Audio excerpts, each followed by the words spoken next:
Welcome to the Market Me podcast with your host, Mike Mall. Each episode of Market Me deconstructs real campaigns for actual businesses to improve their marketing efforts. Mike is the founder of Social Media House and a digital marketing consultant who teaches marketing strategy to executives and their teams from small business to Fortune 500 companies. Let's get started. On today's episode, we're speaking with Harry Singh. He owns a company called Destination Retreats. How's it going? Pretty good. How about yourself, Mike? Not too bad. You enjoying Friday afternoon? Yeah. How about you? It's a little cold here, but it's fine. Yeah. Well, from what I've been hearing from different friends of mine, every day feels like the same day because we're not going to the offices. So. Yeah. Same place. Like all the time you're in the house, the same place you sleep, you eat, and then back to work as well. So. It's a little boring, but I guess we will get through it in the next couple of weeks or probably in months as well. So it's okay. Hopefully, yeah, absolutely. Awesome. Well, tell me about your business. Yeah, so we have a company called the Destination Retreats. We started together, me and my co-founder. We went to university together, and her name is Zaham Mustak. So we just went on a trip when we graduated, like a grad trip to Mauritius. And while we were there with friends, chilling, having fun, working from the beach and using the internet as well, right? So we were like, that's really cool because you're not in a city, like you're not bound in a city in a daily lifestyle. You're basically out with the nature and you're also having fun as well. So you can get a lot of things done. So then we came back from the vacation. We were like, how about we take that part of a vacation and we start a business around that model, which is basically bringing entrepreneurship with a little bit of a mindfulness sessions as well, and the meditation, and make into a travel industry. Even though right now it's not a great time to talk about the travel industry because it's been really down. It's been hit the most, right? So this is what we started in the travel industry business, whereby we were like, okay, what we're going to do is we're going to provide workshops, entrepreneurship workshops, to the young entrepreneurs who wanted to start their own companies, own startups, because it takes a lot more than just a passion when you actually think through things, right? So we ended up starting a company called Destination Retreats, whereby we were taking entrepreneurs from different parts of the world, from South Africa, Scotland, England, Italy, United States, and making them travel together and make them live together for 7 days, because we understand that those like-minded individuals, those passionate people, they develop close bondings and the relationships with each other, and they will learn better when they are together, and they are also being coached by the professionals in certain fields. So this makes us kind of like start this company in a brief. Got it. And so does the retreat act similar to kind of a boot camp mastermind style thing where it's like it's a lot of educational foundation of building a startup? Or is it more you kind of come together and just work in the same space? Well, it's like a master class, like whereby there are three aspects to the whole program, to the Destination Retreat. So the first aspect is entrepreneurship. So when I say entrepreneurship, it's a very vague word. It's been overly used. People everyone calls themselves an entrepreneur, right? So to be very specific and precise about entrepreneurship, like what we do is we provide them the workshops, like sales workshop, digital marketing workshop, how you could use Facebook ads, how you could use Instagram ads to whatever the products and the services are you selling to close those deals, right? So sales workshops, digital marketing workshops. I myself lead on the public speaking workshops. I'm a TEDx speaker as well. So public speaking, communication workshops as well. So there are different workshops which we provide. That's one part of our program. The second part of the program is mindfulness and meditation, because it's very important to have like a very sound and a balanced mindset, because at the end of the day, it's about the mindset of an individual which drives the company forward. So therefore, we have integrated the meditation and the mindfulness aspect into our program as well. And the third part is it's a fun part, which is basically traveling together, having fun activities like snorkeling, hiking, this kind of stuff, because we understand that when people do indulge themselves into more fun parts, they come closer, like their bondings comes more relaxed, and they develop like a really strong relationships when they are indulged in the fun activities, right? Because traditionally speaking, there are tons of incubators in the major cities all across the globe. those incubators, they will help you equip with certain knowledge, like workshops and the great mentors as well. But there are certain parts which lacks, like you won't be able to connect with people who lives in the different parts of the world. And then again, indulging in the fun activities, like it could be salsa, it could be karaoke, it's like a lot of other fun stuff, like as I mentioned before, snorkeling and scuba diving as well. So these are the three major aspects to our program.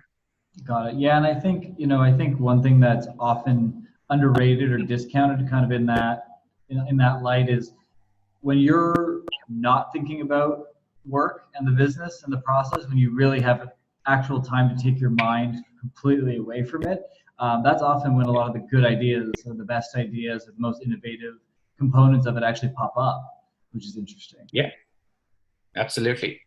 Because at that point of time, you are like little relaxed and you're positive as well. There's not much like deadlines on top of you, and you're like indulging with nature. You're working from beach with such a great weather and a beautiful environment, and just the vibes in itself impacts your soul very much. I mean, if you're positive and if you're around positive like-minded individuals, you can get a lot of things done, and a lot of new ideas will also come at the same time.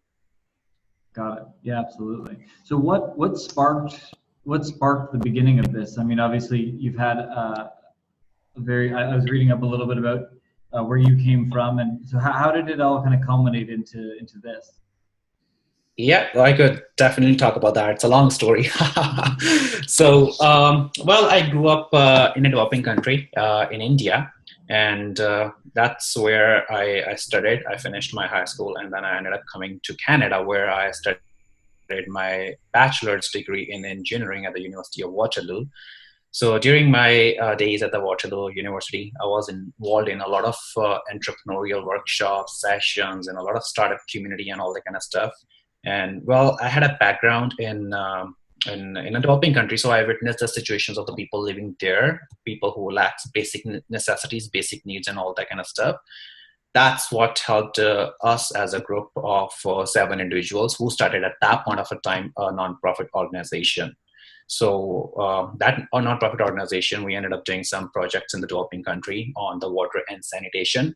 So after working on that for about a year and a half, we ended up I ended up leaving the organization because I felt like here in North America, people have their own different challenges. Like even though there is a lot of accessibility, easy accessibility to like basic needs and all that stuff, but again, there's a lack of mentorship when it comes down to how to manage your mental health, how to live a balanced lifestyle, because there's a lot of pressure like in a corporate world, or even if it comes down to your own personal choices of the career and all that. So from there, I was like, there has to be something for the people here in North America as well, so that especially for the young generation, so they know what they're exactly working on, and it's a more relaxed environment as well. It should not be a lot of pressure on that, like when they learn in an incubator or even in accelerator centers or in some other centers as well, right? So it should be more relaxed and fun involved as well.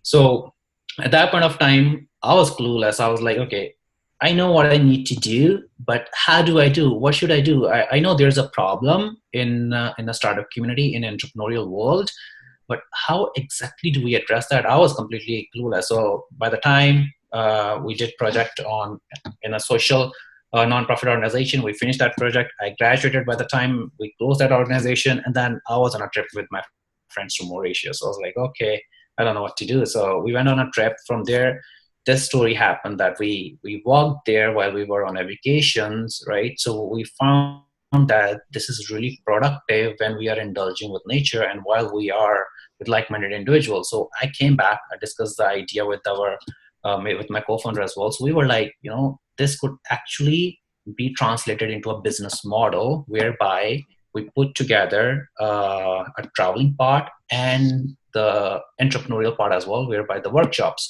because we knew that we wanted to do something for the people here, but we did not know what exactly to do. So that personal thing happened to us, which is like traveling there and understanding how the dots are connecting and how the impact is on your personal life. So that's when we were like, okay, yeah, maybe this could be translated into startup, into a profitable business. So that's when we started this, and that's how we started the Destination retreat. Got it. Makes perfect sense. I love that. I mean, I get the opportunity to travel and work all the time, and I know there's when you're like, even now when we're in Mexico getting things done, we can sit out on the balcony even at nighttime as the sun goes down. You can hear the ocean, and it's like your brain just stays in a different place versus I'm in in the condo in the big city, which is where a lot of us are used to. So because a lot of us are used to being, especially from the entrepreneurial side, a lot of us tend to be in an urban area. It's almost like that little bit of an escape and a little bit of time off, and lets your brain unlock a little bit. So I really like that. So what would you say is the biggest goal or biggest takeaway from coming to it? Obviously there's an educational component and learning that, but do you is your intent to help it be almost like a transformative, like you'll unlock quite a bit about the business, or is it just to advance as many components as possible? Like, do you have kind of like, what's the mission statement around what you're doing? Yeah, absolutely. So what we have is that because we understand the problem, right? Everyone understands the problem. The problem is like when you talk to any young person, even in the age group of 25 to 35, or you talk to them, they will sound very passionate about certain ideas. They will pile up the list of the ideas they wanted to work on, right? It's easy to think through, and it's easy to be like, hey, I want to be an entrepreneur. I wanted to start my own venture or something. But it gets really hard when you actually think through the ideas and actually started putting the things together and make it working on the real ground, right? That's where the challenges are, right? So the major takeaway, I would say, the people who have joined our program previously and who will be joining in the future as well, they are in a better shape or in a better understanding that where to exactly start from. Or like, for example, we had a participant previously from Ecuador who wanted to start a soap business, like a bathing soap business. Well, they were really passionate, like, I want to do different kinds of soaps, I want to do this and that, but they did not know how to get to the marketplace because there's already an existing competition. So how would you get into the marketplace? How do you distinguish yourself? What's your brand story? Like, what you are bringing on a table? Why people will buy your soap when there are 10 other choices for people to buy from? So these are the different points we touch on, how you make yourself distinguish. How do you sell? Which platforms do you sell on? And how do you make your sales? So when you go through these certain aspects with people, they actually value it, and they're like, yeah, we are, after the 7 days of program, we are not 100% making them as a successful so-called business people, but still they are in a better shape, a better understanding what exactly do they need to do once they're back in their home country. So that's the major takeaway from the program. Got it. Yeah, that makes a ton of sense. And I mean, I think because you're bringing in people that are, some are tech, some are CPG brands, like with that many different things, it would almost be impossible for them to be at a level of success, but at least with a level of clarity and some clear takeaways. I mean, I can imagine even, thinking back to the first business I ever started, the idea of having that, like, a power week of mentorship and learning from mistakes of previous people, and the impact that would have had, I can only imagine that it could be very transformative. Yeah, absolutely.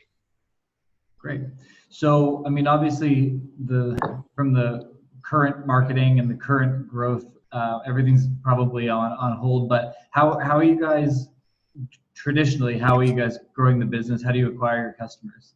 Yeah, so traditionally we have been using the digital marketing a lot. When I say digital marketing, I specifically mean Facebook marketing and Instagram marketing, running tons of ads. As I imagine you have a great experience in digital marketing and running Instagram and Facebook ads. So it's just a different world in itself. When you talk about ad manager, there are just so many things you can do, from audiences to age groups to creating the same avatar of audiences, having the pixel on your website and all that kind of stuff. So majorly we were acquiring our customers through ads, and recently we were transforming the business mostly catering towards the corporate clients, so that we don't have to run much of the ads, since we have already executed our first project, and we have proven ourselves, like, this is what we are bringing on the table, this is what we can do. So recently we have been thinking of getting the clients, which is basically like B2B, and making partnerships with the corporate companies. It could be all the major companies out there. It could be a really good sales organization based out of GTA, or it could be tech companies as well, a really well-off startup companies as well, who wanted to put together retreats for their employees. So for us, our deal here is like to have a good relationship with those companies, have a business development guy, to kind of like a good relationship with them and sell what we're providing on a table. Because at the end of the day, it's also important for them that it's providing a value to their employees, right? And millennials, they prefer more of an experience in a corporate company versus just like an additional raise in a salary within just like few hundred or thousands of bucks. So that's kind of like a trajectory we are taking in our business while making partnerships with the corporate clients. Got it. And with the corporate clients, is that something where it's a localized thing, or does it still have the destination element to it? Oh, it will have the destination. It wouldn't be local. Like this is, so what we are bringing on a table is that, like, let's say there's a corporate client from GTA, XYZ corporate client. So we are providing them, we are telling that this is our base value. This is what we can provide. We can take you to these 4 destinations on the planet for 3 days or 4 days, or even if you wanted to go for 7 days, we are in capacity to do so. You have 50 employees, you have 60 employees, or you wanted to test our services with only like as little as like 10 employees as well, we can do that for you as well. And at the same time, we're also open to for their suggestions as well, like what's exact their budget is, what they want, and do they want to be in local, like do they want to be just in Ontario. So we are also open to that, like where exactly do they want, but we do provide that this is what we are in a capacity to provide. So we are open with both the ways. Got it. Okay, so it's kind of, would you consider it a pivot, or is that more of just like an evolution for you? It's like we still wanted to do what we were doing previously, catering towards the entrepreneurs as well. It's like I would call it as like a sister company within the major company. We wanted to cater to the entrepreneurial clients as well, because to the corporate clients, you can't just go to the corporate clients and tell them that we want to provide your employees entrepreneurial workshops, because they're not interested in getting their employees to know entrepreneurial stuff, because then they would leave them and start their own companies. So they are mostly into how we are selling to the corporate clients is basically a value proposition on mindfulness, meditation, on value, on team building activities. Like these are the following team building activities, like for example, the amazing race. It could be board building exercises and stuff like that. We could be more creative once we get to that stage as well. So it's basically team building activities, mindfulness meditation sessions. So for example, if there's a corporate client whose employees are mostly into sales, so we could bring some live guest speakers who could talk about sales, like how to increase your sales, or what sort of advices do they want to give it to their employees.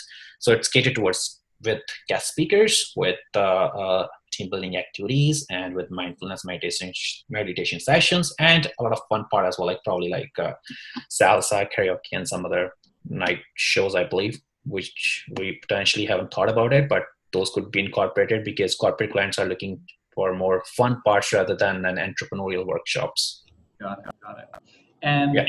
What do you guys use in terms of do you build any kind of community element on the back end of this, in terms of like having like a Facebook group or somewhere that people can kind of communicate and keep in touch, or is it really?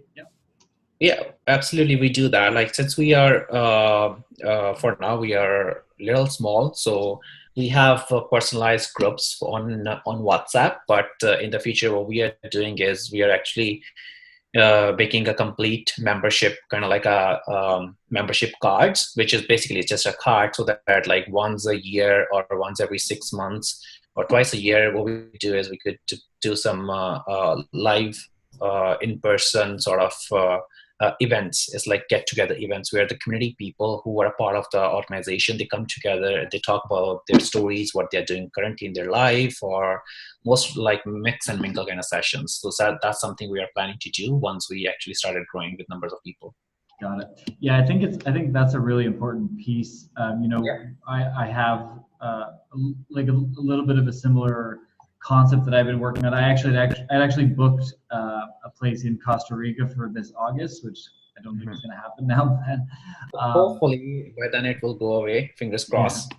But one thing that I focus on, and I've helped a couple others. So I've done work with a couple of bigger hip hop artists, and we always talk about how do you give people access to you? How do you build a community of people that you don't have to be the forefront of, but it keeps people of the same mindset and of the same kind of interests close together? Because I think a lot of the digital world, a lot of the digital styles of businesses now, they don't cater that well to like building real relationships with either fans or customers, or allowing the customers to have any kind of community or network. So I'm really keen on that, and I think it's really important because even just the ability to be able to connect with like-minded people. Like I pay $300 a month as part of an entrepreneurial group, and I don't even really take advantage of some like the guests they have to come in and speak. I just like talking to other entrepreneurs, being able to bounce my ideas off people. And so I think, it's really important in such a disconnected world these days to have things like this. So I really like the concept. No, absolutely. I mean, you can always join the Facebook groups as well, but it's completely a different idea when you put people in live locations, like in person, one-on-one discussions. That's just completely more impactful when people talk, and then they make like a more strong relationships with each other. So yeah, I mean, definitely agree with you on that. Yeah, it's really interesting. And then where do you see this? Where do you see it kind of going in the future? What's kind of your long-term vision for it? Yeah, I mean, our long-term vision, as I mentioned, like we will keep both the ventures. One is like getting towards entrepreneurial, so we'll be doing more frequent retreats on the entrepreneurial aspect, like probably like more retreats on a quarterly basis throughout the year at different locations, from Bali to South America and some other hotspots, digital nomad locations as well. And when it comes to the corporate clients, so we'll be looking forward to kind of like expand first to get our first client. Once we have that, then getting more clients on board with us and doing those retreats as well more frequently. It could be local retreats, or it could be like global retreats as well, based on their needs. What exactly do they want? Got it. And is your intent to become like almost like a large, like, are you trying to grow it to be like a large corporate engagement kind of business, or is it more? Do you think about it more of as a like a lifestyle business? I think of as mostly like a lifestyle business, because when you're trying to be more aggressive, the value reduces. This is my personal take on it. Like when you trying to be like more corporate, like, hey, I want like 100 clients in a year, 100 companies in a year, from Europe to Oceania, like from Australia to North America as well. That's when your quality started reducing. So we want to focus, like, this is our like ultimate goal. We want to stay like at a soul level, like not major level as well, like probably like a medium level with probably like 10 companies in a year. That's should be the max, not more than that, because at the end of the day, the value is really important. And I definitely understand people could argue back saying that you could always scale. There's no point of working on a business if you're not able to scale the business.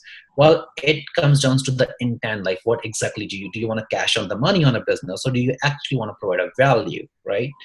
So when you hire more people, that's when the more quality reduces, because you don't know who are you hiring. And if you are the one who's taking care of most of the things, that's where the value remains the same. So as two of us who are taking care of the business, I don't think we can do more than 10 clients a year.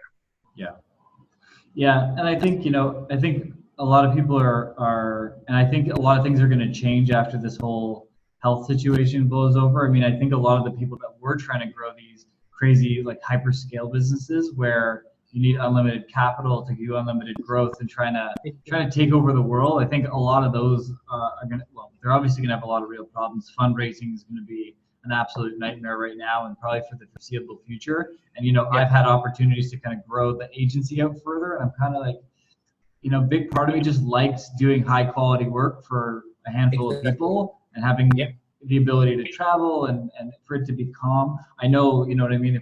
If my overhead right now was hundreds of thousands of dollars a month, like, I just feel so bad for the people that have exactly hundreds of employees right now.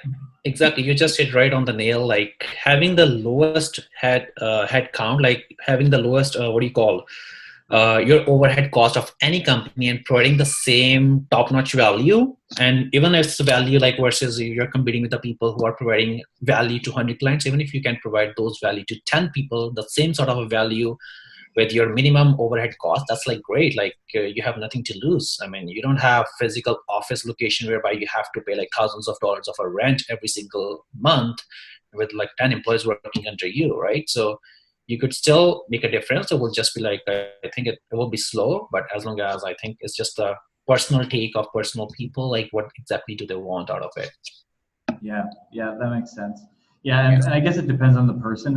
For me, I like the path that you're on. Yeah, it just feels more comfortable. It fuels me more, and I have a goal of I have it written on a notepad of mine where I want to impact 10,000 businesses and entrepreneurs across my career, and I'm kind of getting close to maybe just over five. I can't remember what the count was. It's like high 400s. So I have a long way to go, and it's probably going to take me till the time that I die to actually do it. But I think if you could make some good money along the way and love what you do and have the balance that you want in your life, then I advocate for businesses that don't need to be forced to scale, because I think a lot of people get it into their head that if I got to start something, I got to try and turn it into something massive. And I think it leaves a lot of people vulnerable and at a disadvantage, because I don't think a lot of people are built to make big businesses. Yeah. I just don't think people are built for it. And I think they get in over their heads, and that's why I think so many companies don't work. No, exactly. Absolutely. I mean, people watch other people, right? Like that's a modern day society's problem. Like people, they don't know who they are, but they want to be someone else. They want to be like, hey, I looked at that person XYZ who's been like really successful by developing XYZ app or something. And now I can be like that. Like I can actually do that. Well, the only thing people need to understand that it could be the timing, it could be the things which worked out for them might not work out for you. So focus on what you are good at it, even if it's just a limited edition, like even if you can just provide a little value to the less number of clients. Yeah, I love that. Very cool. Yeah. So where can people find you? They can reach me out on my Instagram. Like my Instagram is public, and definitely they can message me as well. I'm currently working on my own website as well, so that they can also reach out to me on my website. But for now, I think the best is they can reach me out on my Instagram account. And I'm very accessible. I reply pretty frequently. Love it. And what we'll do is we'll link up the business website as well in the show notes. Awesome. Sounds good. Perfect. Cool, man. Well, I really appreciate you coming on. I appreciate the perspective. It's refreshing to have these conversations where you kind of know the path, you know exactly what you want, you've got a great trajectory, and you're like, everything's good. Absolutely. It doesn't always play out in these conversations, and it was a pleasure to get to chat with you. And you never know. I mean, since the bonus part is you're based in Mexico, so we never know. We could be coming down to Mexico to host our retreat. There you go. There's some beautiful villas down here. I'll tell you that. Yeah, for sure. All right, brother. Thanks so much. Yeah. All right. Thank you so much, Mike. I appreciate that for having me. Thanks a lot. Bye. Enjoy the rest of your day, man. Bye.